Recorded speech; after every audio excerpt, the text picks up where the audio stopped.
지금 저희 MPK와 VN 뉴스에서 저희 이사장님 포함해서 또 도태우 이사님 포함해서 아주 핵심적으로 하고 있는 일은 부정선거 규명 작업입니다. 부정선거 규명을 저희가 본격적으로 하고 있기 때문에 사실은 저희 입장에서는 대한민국에서 누가 통치자를 결정하는가라는 그 주제에서 가장 핵심적인 이 부정선거 규명이라는 문제를 다루기 위한 여러 가지 작업을 하면서 이 부정선거를 다룰 수 있는 정치력이 없다, 정치적인 힘이 없다, 이런 입장에서 풀어갑니다.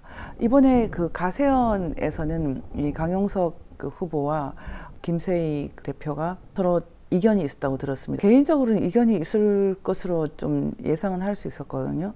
왜냐하면 김세희 대표는 저널리스트예요. 만약에 강용석 후보가 일말이라도 당선 가능성이 있었다거나 정치적으로 상당히 의미 있는 행보가 가능했다면 아마 지지했을 것 같은데, 너무 약세고 또 당선 가능성이 없고 정치적으로 의미가 있다면 캐스팅 보트 정도가 유일하게 의미 있기 때문에 저널리스트로서의 스탠스를 갖고 있는 가로세로 연구소와 또 김세희 대표 입장에서는 아무리 거의 동지고 가까운 지인이라도 정치적으로는 그 약세 후보를 지지할 수 없을 것으로 보고 있습니다. 그래서 저는 김세희 대표나 가로세로 연구소가 큰 틀에서 우파 후보를 편들 것은 예상할 수 있었고요. 그럼에도 불구하고 저는 강용석 후보를 지지했거든요. 제가 지금 와서 얘기를 하면은 개인적으로는 전체를 다 부정선거를 하지 않더라도 이재명 그 인천 계양과 경기도지사는 부정선거가 있을 것으로 좀 예상하고 있습니다. 그래서 제가 관심을 가지고 있는 것은 국민의힘을 어떻게 하는가의 문제입니다. 지금 국민의힘 지도부가 부정선거가 있건 없건 이것을 묵과하겠다라는 원칙을 갖고 있기 때문에 어쩌면 지금 국민의힘 입장에서는 지도부의 실패가 필요하다. 지금 현재 지도부가 없어져야 된다. 그 없어지는 방법은 실패를 통해서 없어진다. 저는 그렇게 생각했어요. 특히 총선 이후에 한국에서 벌어지고 있는 이 부정선거 문제를 부정선거가 있다고 생각하는 사람과 없다고 생각하는 것은 마치 하늘과 땅처럼 먼 세계입니다. 부정선거가 있다고 생각하는 사람을 없다고 생각하는 사람들이 이렇게 설득시킬 방법도 없고, 또 반대로 부정선거가 없다고 생각하는 사람들을 부정선거가 있다고 생각하는 사람들이 설득시킬 방법이 거의 없어요. 제도권 내에서는 거의 없어요. 보통 사람들을 설득시키기 위한 작업은 저희가 계속 하고 있는데, 소위 말하는 셀럽인 사람들, 스스로가 이미 공인이고 유명인이다 이렇게 자랑하시는 분들은 아마 입장 안 바꿀 겁니다. 특히 언론도 그렇고, 아니면 여러분 다 잘 아시는 펜앤드마이크라든지 조갑지닷컴이라든지 입장 안 바뀔 겁니다. 제가 여러 차례 말했지만 이 부정선거 문제는 권력투쟁입니다. 파워게임입니다. 이미 진실투쟁이 아니죠. 진실투쟁이라면 6개월 안에 다 끝나야 됩니다. 그게 법이거든요. 근데 6개월 안에 끝을 안 냈다는 것은 다 들켰다. 이제부터는 정치적으로 드러난 부정선거를 어떻게 수습하는가, 이것밖에 없거든요. 그러니까 저희는 기본적으로 이 부정선거를 규명하는 것이 앞으로 한국과 세계의 판도를 바꾸는 대사건과 연결되어 있다고 보고 있기 때문에 이 문제가 쉽게 그렇게 해결될 것으로 보지를 않습니다. 그 많은 분들이 저한테 왜 블랙시도 잘 안 나오고 그렇게 적극적으로 하지 않느냐 얘기를 하는데, 가장 적극적으로 부정선거 문제를 다루고 있는 사람이죠. 제가 하는 방법이 있습니다. 저는 이 문제가 굉장히 깊고 큰 문제라고 보고 있습니다. 너무 틀이 크고 깊기 때문에 마치 우주선에서 내려다보듯이 조감하는, 관망하는 그런 작업들, 그리고 대세를 관리하는 작업들을 누가 해야 된다고 생각하고 있고, 저희 MPK와 VN 뉴스에서 하고 있는 일은 바로 이것입니다. 디테일도 다루지만 크게 조감하는 일을 하고 있고, 저희가 그 작업 중에 하나가 해커의 지문을 발행하는 작업이었고, 이번에 재판을 냅니다. 재판을 낼 때는 그 로이킴을 포커스로 합니다. 지난 첫 판은 로이킴을 검증을 해준 장영우 대표의 의견을 많이 실었지만 분량은 바뀌지 않겠지만, 로이킴이 어떤 경로를 통해서 팔로드 파티, 선거 통계에 새겨져 있는 알고리즘을 찾아 나갔는가, 일종의 휴리스틱스라고 합니다. 추담법이라고 번역하는데요. Error and trial, trial and error. 시행착오 방법이고요. 이 추단 방법을 통해서 어떻게 팔로우드 파티 알고리즘을 찾아내는가에 대해서 저희가 이번에는 구체적으로 다루기로 했습니다. 그래서 지난번에는 저자 이름도 장영우 대표를 제일 앞에 내세웠지만 이번에는 로이킴. 왜냐하면 독보적인 오리지널리티, 팔로우드 파티를 찾아내는 데 있어서는 독보적인 오리지널리티, 원저자라고 할 수 있죠. 원저자가 로이킴 씨이기 때문에 저희가 이번에는 그 일을 기려서 로이킴 이름을 제일 앞에 내세워서 재판을 찍게 됩니다. 제가 이 작업을 하는 과정은 매우 어렵습니다. 사실 이 추단이라고 하는 그 휴리스틱스라는 것은 과학이 아닌데 과학에 적용되는 것이거든요. 말하자면 문제 해결법인데 분명히 문제 해결법이고 아주 유용한, 유스풀한 그런 방법인데도 자연과학은 아니죠. 최근에는 경제학이나 자연과학에서도 여러 가지 이 복잡계의 여러 가지 가설들을 많이 쓰고 있지만 로이킴이 도대체 한 달 만에 거대한 백사장에서 어떻게 바늘 하나를 찾듯이 팔로우드 파티라는 그 알고리즘을 찾아내느냐, 그것은 뭐 신비하죠. 제가 보기에는 공부도 안 돼 있고 머리도 모자라는 사람들, 특히 국민의힘 이준석이나 뭐 하태경 같은 사람은 이 로이킴의 휴리스틱스를 이해할 방법이 없어요. 하지만 세상에는 뛰어난 분들이 많습니다. 많은 분들이 이것을 이해하고 있고, 어차피 로이킴이 수행한 추단법은 분명히 어떤 종류의 오류를 통해서 의미를 띠게 됐지만 이 추단법은 밝혀지게 되어 있습니다. 지금 이 작업을 제가 하고 있습니다. 이것은 훨씬 더 강력하게 진행될 것입니다. 그러면 왜 이렇게 팔로우드 파티라는 선거 통계에 나와 있는 이 알고리즘에 대해서 저희가 집착을 하느냐, 제가 하는 얘기나 저희가 하는 얘기를 전혀 못 믿겠다, 전혀 이건 뭐 믿을 수가 없다 라고 생각하는 사람들은 어차피 제 얘기를 안 듣습니다. 하지만 지금 제 얘기를 듣는 분들은 안 믿고 안 듣는 사람 입장에서는 거의 우화와 같고 신화와 같고 뭐 하나의 말 그대로 믿습니다. 가공된 픽션 같은 이 얘기를 들어보셔야죠. 근데 저는 여러분들에게 추천합니다. 우리 쪽에 줄을 서세요. 가짜다, 거짓말이다 이렇게 주장하는 사람들 그쪽 편에 서지 말고요, 우리 쪽에 줄을 섰으면 좋겠어요. 제가 딱 시작을 할 때 벌써 우리는 이미 편 갈라놓고 시작한다, 부정선거 없다는 사람들은 제 얘기 못 알아듣는다, 제가 이미 이렇게 시작을 했고요. 오늘 방송은 4.15 부정선거를 아는 사람들, 우리 편끼리 얘기입니다.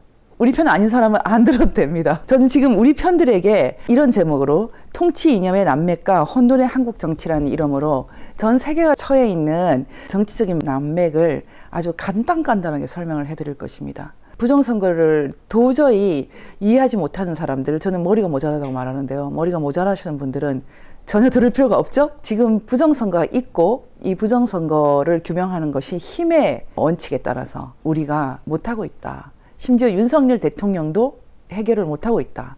그럼 누가 해결할 것인가? 맹주선 교수님인가, 뭐 민경우 의원인가, 한교안 대표님인가, 뭐 도태우 변호사님인가, 저희 같은 사람들, 국토본이나 부방대나 결국 저희가 이길 것입니다.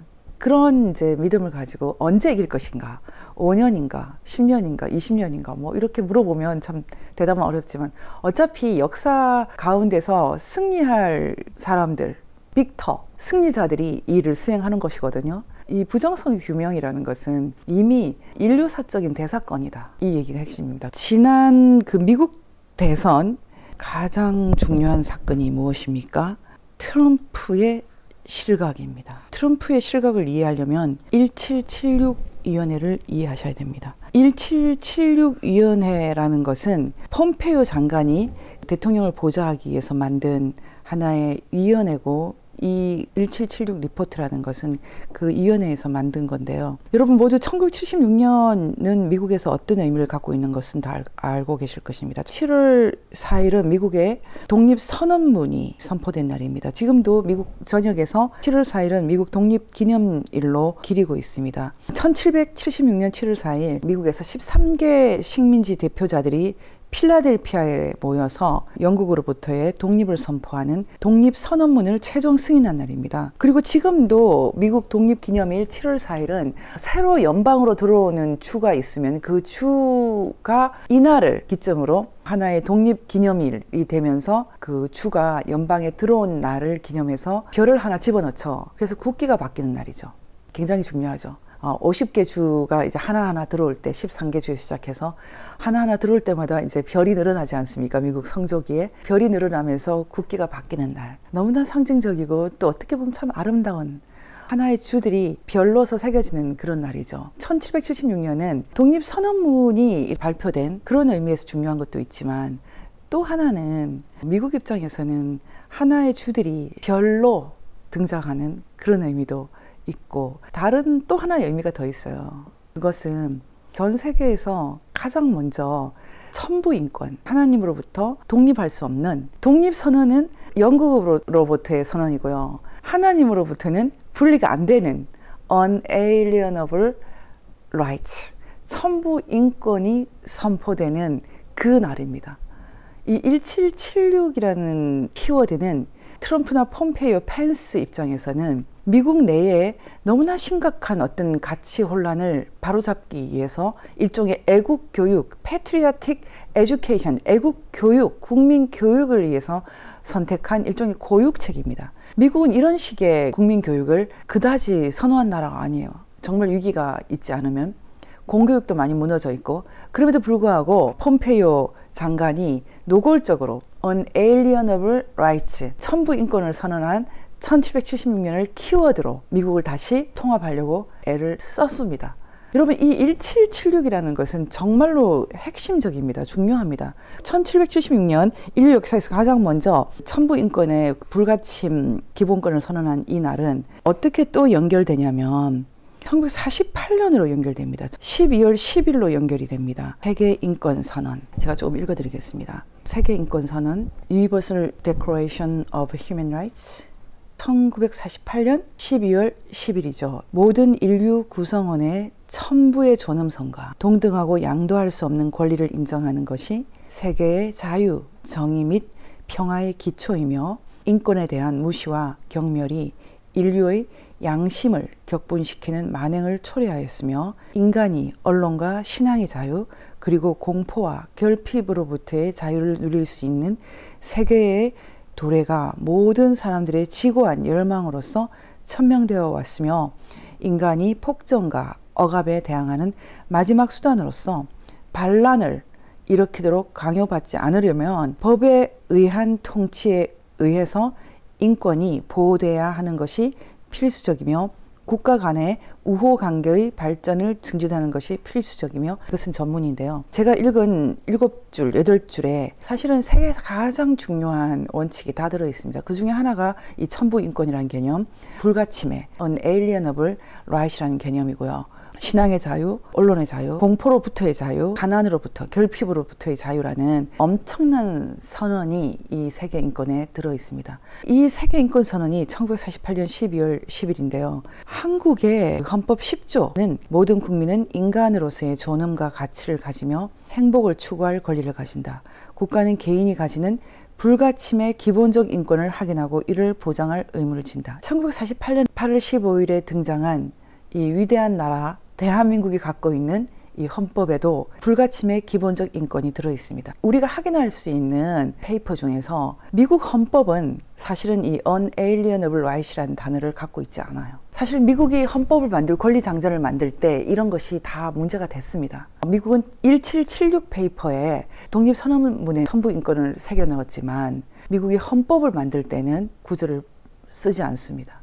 이걸 빼고 씁니다. 신앙의 자유, 언론의 자유라는 개념을. 이것을 세계인권선언 1948년에 다시 복원을 해서 1948년 세계인권선언문은 조약은 아니지만 Universal Declaration Human Rights, UDHR이라고 부르죠. 이 세계인권선언에서는 독립선언문의 가장 핵심적인 구절인 천부인권을 빼내고 그리고 미국 헌법 권리장전 1791 헌법에 들어있는 수정헌법 1조를 복원합니다. 그래서 미국 헌법과 독립선언문을 합한 것이 1948년 12월 10일에 나타난 세계인권선언이에요. 여러분 이제 이 기본적인 이 틀을 먼저 이해하시면 오늘날 일어나고 있는 이 부정선거 문제를 이해하는 것이 굉장히 쉽습니다. 이렇게 세계인권선언을 미국 헌법과 독립선언문을 통해서 확립을 하고요. 그 다음에 유엔이 두 개로 갈라지게 됩니다. 두 개로 갈라지면서 세계인권선언에서는 두 개의 조약이 나옵니다. 세계인권선언은 선언문이기 때문에 조약은 아닌데 말 그대로 이것은 프랑스에서 유엔 총회를 열면서 선언한 것이고요. 그래서 이것은 선언이기 때문에 상당히 먼 미래까지 영향을 미치는데 대신 법적으로는 impossibility라고 그러는데 강행하는 그런 강행성이 없습니다. 다시 말하면 1948 12월 10일에 선언된 이 세계인권선언은 아직도 먼 미래에 속합니다. 현재가 아닙니다. 그냥 선언입니다. 근데 이것이 현재가 되어가는 과정입니다. 지금은. 이 선언문이 현재가 되어가는 과정에서 가장 중요한 사건은 1960년대에 만든 두 개의 조약입니다. 그것이 A 규약, B 규약 이렇게 부르기도 하고 사회권, 자유권 이렇게 부르기도 하고요. International Covenant on Civil and Political Rights, 시민적 및 정치적 권리에 관한 국제규약 이렇게 되어 있습니다. 전 세계적으로 법률적 효력이 인정되는 국제인권규약, 다른 말로 하면 세계인권선언은 법률적 효력이 인정되지 않는다는 뜻입니다. 시민적 정치적인 권리가 비규약이라고 하고 이것을 자유권규약이라고 합니다. 인터내셔널 카비넌트라고 되어 있는 것이 너무나 핵심적인 것입니다. 세계인권선언이라고 할 때 declare, 선언하다 에서 나온 명사형 declaration, 제가 이렇게 발음하는데 선언은 조약이 아니에요. 근데 여러분이 조약인 것과 조약 아닌 것의 차이를 이해를 하셔야 되는데 선언은 법이 아니라는 뜻이고요. 조약은 법이라는 뜻입니다. 특히 이런 식의 국제적인 차원에서 맺어진 이런 다자조약은 그 임플리멘테이션이라고 하는 그 국가에서 적용하는 그런 과정 없이도 곧바로 셀프 이그제큐팅이라고 하거든요. 전문 용어로 바로 이렇게 법이 되는 경우가 많거든요. 사실 그래서 이렇게 국제 조약이라고 하는 것은 사실은 하나의 법입니다. 근데 법인데 조약을 표시하는 단어가 여러 개가 있어요. 뭐 트리트라는 것도 있고요. 어그리먼트라는 단어도 있고요. 컨벤션도 있고요. 이게 아주 일반적인 거죠. 트리트가 가장 일반적인 말이고, 그런데 이 카비넌트도 조약이에요. 근데 이 카비넌트는 사실은 하나님과 인간의 약속이거든요. 참 신기한 단어를 쓰는 거죠. 그래서 시민적 정치적 권리에 관한 국제규약을 만들 때는 인터내셔널 컨벤션이라는 단어를 쓰지 않고 웬만하면 컨벤션이에요. 말하자면 제노사이드 규약 같은 것은 컨벤션을 쓰거든요. 근데 카비넌트를 쓰는 거죠. 상징적인 거예요. International Covenant on Civil and Political Rights 이렇게 되어 있거든요. 시민적 정치적 권리에 관한 규약, 이것이 B규약이에요. 이게 세계에서 가장 중요한 인권에 관한 규약입니다. 전 세계에서 대부분의 문명국이 전부 가입했고요. 심지어는 북한도 가입해 있어요. 그런데 여기에 예외 국가가 하나가 있어요. 그게 바로 중국이죠. 중국은 사실은 사인은 했어요. 조약은 기본적으로 두 개가 반드시 있어야지 조약이 체결이 되는데 제일 먼저 일단 이 사인을 해야 됩니다.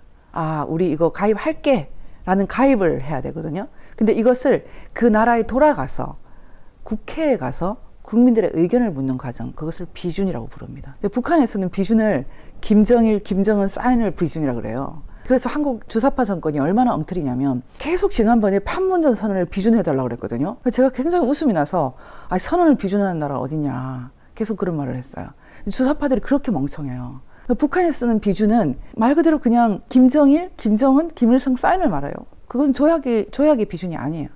서명을 비준이라고 말하거든요. 국제조약에서는 먼저 서명을 하고요. 사인을 하고 그 다음에 비준을 해야 돼요. 이게 진짜 비준이에요.